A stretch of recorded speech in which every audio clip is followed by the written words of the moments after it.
everyone. This is Margaret Manning with 60 and Me. This is the place where women over 60 come to be inspired. And my guest today is Ariane Poole. Ariane is a celebrity professional makeup artist, and I have worked with her on several videos, beauty videos for older women. So welcome to the show, Ariane. Oh, I'm pleased to be here. It is great to have you here. The topic that I wanted to talk to you about today was New Year's resolutions, starting a new year and looking at beauty in a little bit different way. Just to set it up, I mean, for me, I think New Year's is a great time to look at the things that we perhaps think we need to do differently, things we need to stop doing or change, and maybe focus on the negatives, like I want to stop eating this food, or I want to stop doing this bad habit. But really, talk about how New Year and the New Year's resolutions are about, reinventing yourself positively. Yeah. Well, my whole philosophy is positive aging. Yes, I hate this word anti-aging. And I also hate, I must not do this. I should not do that. Instead of that, instead of I shouldn't eat that cake, say, I want to eat, or I will eat more healthily. Yeah. I love the changes in my body. I love what it does when I eat, nutritionally well for myself. So instead of focusing on what we don't like constantly, which is what we tend to do that. And I find that when I go around, and I have to catch myself because I do it too sometimes. And I really have been training my brain to not do that, right, and say, right. Come on, you practice what you say and practice what you preach. So instead of saying, this is what's wrong with me. That's what's wrong with me. This is what's wrong with me. Let's look at what's right. And I get the thing, there's nothing right with me. I beg to differ. Every single woman I get sitting in my chair, I know that there's something good about them. I can see it right away. Mm-hmm. It could be, you've got beautiful eye color. You've got really lovely cheekbones. You've got a lovely face shape. You've got nice shaped lips.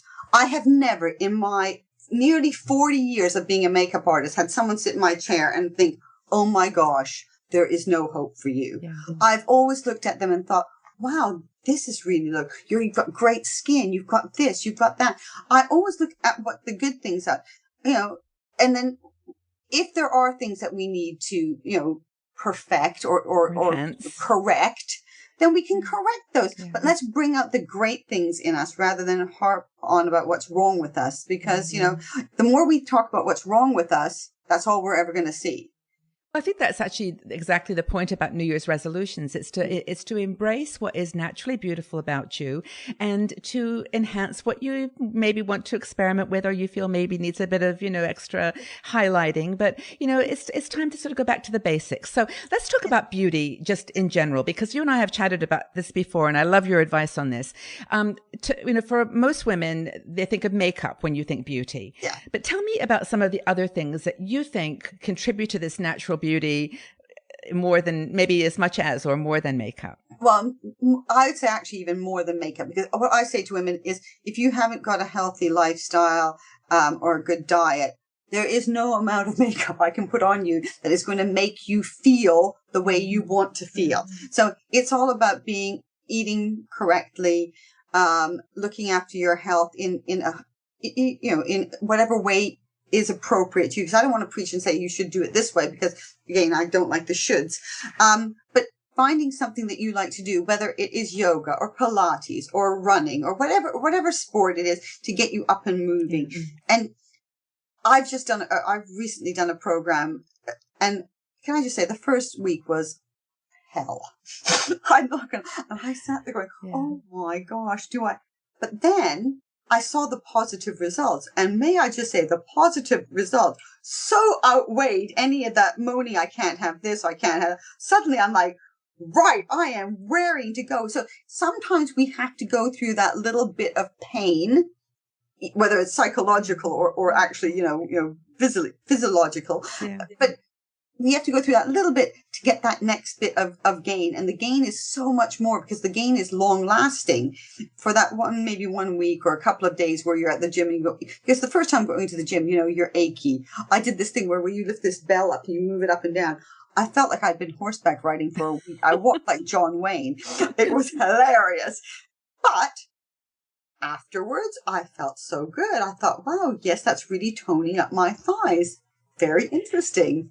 Well, I think that's the point of taking on challenges that, Yes. that push you a little bit, Yes. but finding that place that you're comfortable and that, that you, and as I said, like is your natural beauty, like your natural beauty. We had a conversation in the community about this. And when we asked people about how they perceive beauty after 60, a lot of them said that it was this inner beauty that was shining out. That's it. It's a glow. It's an inner glow. Yeah. But I also remember you saying that the beauty of good skincare products, not even makeup, but skincare, does that for you, that it helps to bring out that inner glow to the outside. Yeah.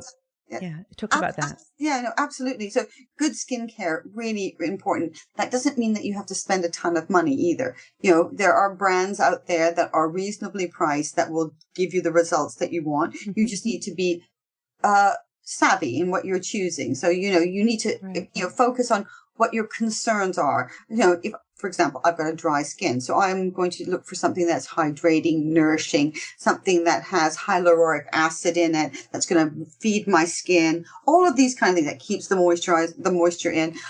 Somebody with an oily complexion will look for something different. Mm-hmm. Somebody with another issue is going to look for something else. So finding what's right for you. And like I say, you don't have to spend a ton of money. You can be, it can be cost effective. If your main concern, for example, is underneath your eyes, you might want to invest in more, the kind of eye cream that maybe costs a little bit more, and your face cream could cost a little bit less. So it's kind of giving you that balance. You don't have to buy everything that costs a fortune, and you don't have to buy everything that is, inexpensive. So you create balances. Well, let's talk about the things that we can purchase or that find naturally that can help our skin, because I know there's a couple that you are very hot on, and I've tried one myself, which is coconut oil and olive oil. The oils, and my skin is actually normal. It's not overly dry, but I found that coconut oil is amazing for cleaning and makeup removing. The best thing, when I have ladies who I suggest that they wear a waterproof mascara because maybe their eyes are tearing around this age, no, I can't wear waterproof because the eye makeup remover stings my eyes and everything. I totally understand that. And I say, use a bit of coconut oil. And they're like, what? Coconut oil? I said, yeah, use it. It emulsifies. It takes the eye makeup up really, really nicely. Doesn't irritate your skin. The same thing is you can use it as a moisturizer. You can use it as a hair conditioner. I put it on my hair today, actually. Yeah. Fantastic product. But there's lots of things out there. I've been doing a lot of research on things you can make at home that are really good for your skin, that feed your skin from the outside, and so that and you also obviously eat things on the inside, but you're doing like a double whammy. So when you're doing the two things together, you're creating, a much more potent effect for your skin. I know scrubs are another thing that's very important, exfoliating as you get older, especially. There's two things I use for scrubs. And it's funny enough, I've just had this discussion with my 24-year-old daughter about scrubs. And because this man wanted to sell her this really sort of grainy scrub. I went, no, don't do that. And I use a face flannel with a cleansing balm or even the coconut oil. Mm-hmm. And that works really well. If I'm really wanting to up it a little bit, I use some sugar, like a really fine granulated, not the big chunk sugar, a finely granulated a brown sugar, and use that, or even a white sugar if you want to, but brown sugar we have in our house, so that's what I use. And it really works, and it doesn't sting your skin. So sugar eating is not good for us, but sugar here is very good. And on your body, doing that as a body scrub, oh my word. Yeah. Way better than using salt, because that whole thing about pouring salt into a wound. Well, I did that. I thought I'm going to do this with some olive oil and some salt and some essential oils. I didn't realize I had this little tiny cut on my leg, and I was hopping around the shower like a crazy person because it stung so much. It was like, and that was what convinced me to go on to sugar. Yeah, sugar is much better. I use brown sugar, which is kind of crunchy granular. So this is great. So we got some good ideas here. I mean, I think the message here, though, is to find things that bring out your natural beauty, that are not, trying to hide things that are, happening to you as you get older. I mean, unfortunately, the age spots aren't going anywhere. The wrinkles. But you can cover those up, which is really, it's an easy thing to cover up. Can I just say the other thing that I was recommended, and I've tried it, and it's good for your body, is, when you have coffee and you've got the coffee grounds, You massage that into your thighs. Apparently that is really good for cellulite type things. I don't know how, but it does tighten the skin. I don't know how well it works for the cellulite, but it gives a very smooth, nice feel on your legs. Well, actually, that's really true, because I was looking at the ingredients of one of these very expensive anti-cellulite products, and it said caffeine. There you go. Yeah. So that is actually very true. Okay, so back to the coffee grounds. Yeah, simple things. Well, we need to do a separate session on this, because I think that there's a lot of natural products that people can make at home that, for this purpose, I was just really trying to give people, as they enter the new year, some motivation for looking at the positive side of their changing body. I think also to remember that, when we were younger, we used to constantly reinvent ourselves. We can still do that when we get older. And as a matter of fact, it's much more impactful when we do it as we get older. As I was complimenting you on your fabulous new haircut. Thank you. Really great. But it probably took a lot of, guts. Courage. Courage, exactly, to go and do that. Yeah. It's like, what if I look silly? But you don't. You look fantastic. So it's embracing those kind of changes and saying, okay, and getting good advice, obviously. If someone said, "Oh, you should go as a skinhead, Margaret," and you go, "No, I don't think so." Maybe not. But I know that Denise advised you with your hair like that. Yeah, she's great. It looks fantastic. So constantly reinventing ourselves. That doesn't mean like Madonna does. Every sort of 10 minutes. It means taking a look every couple of years and saying, right, I think I need a little bit of a new me, and it could be something like changing your hair color, changing your hair cut, changing the colors that you wear, all sorts of things. Nail polish, just little things. Yeah. Even if you're really scared, change your nail polish. That's a really easy thing to do. Yeah. And I know that it can still panic people, because I know I have seen it, But I think the big message here is start the new year with positive self-talk rather than negative self-talk. I mean, women are just historically critical of themselves, and like I say, age spots, or my nose is too big, or whatever. But there's so many beautiful parts of us, and you have done a great job of helping us to remember that. But the other thing is, Margaret, all of the things that we see as our flaws and our faults, I will guarantee you, most people don't see those. Because I have a lady that said, something about her eyes, and I'm looking at it and thinking, I can't see that. I'm okay. I'll go along with you because that's what you said your concern was, but I don't see it.